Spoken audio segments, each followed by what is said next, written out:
நீங்கள் கேட்கவிருப்பது தேசம்மா சிறுகதை தொகுப்பிலிருந்து சிவிங்கம் பூசேரா.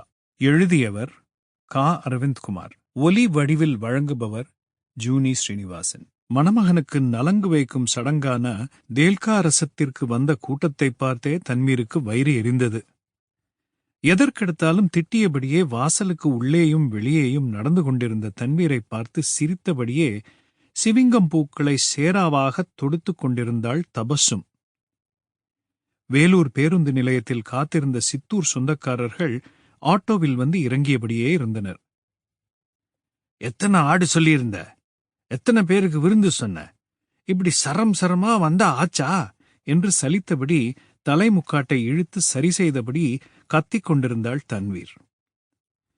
வீட்டுக்கு கடைசி கல்யாணம், ஊரு உறவெல்லாம் சொல்லாம திருட்டு கல்யாணமா பண்ண சொல்ற என்று பீடியை ஆழ உறிஞ்சினார் தன்வீரின் கணவர் குஜ்ஜுபாய்.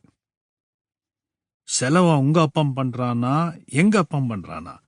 குவைத்துல உட்காந்து ரத்தம் வடிய சம்பாரிச்சு ஆடு அறுத்தே காலி பண்ண சொல்றியா என்று இடுப்பில் 2 கைகளை வைத்தபடி ஆங்காரமாக தன்வீர் கேட்க, அப்போதைக்கு பேச்சு வளர்க்க விரும்பாத குஜ்ஜுபாய் இலையை சுருட்டி புகையிலை அடக்கி புதிய பீடி ஒன்றை செய்யும் வேளையில் மும்முரமானார்.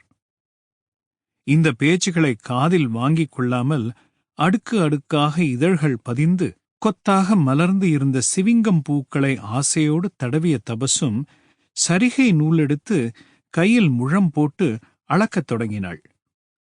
முதலில் கொத்து சரம், அதன் மேல் சரிகைச் சுற்று, அடுத்து மல்லியும் செம்பங்கியும் Sample complete. Ready to continue?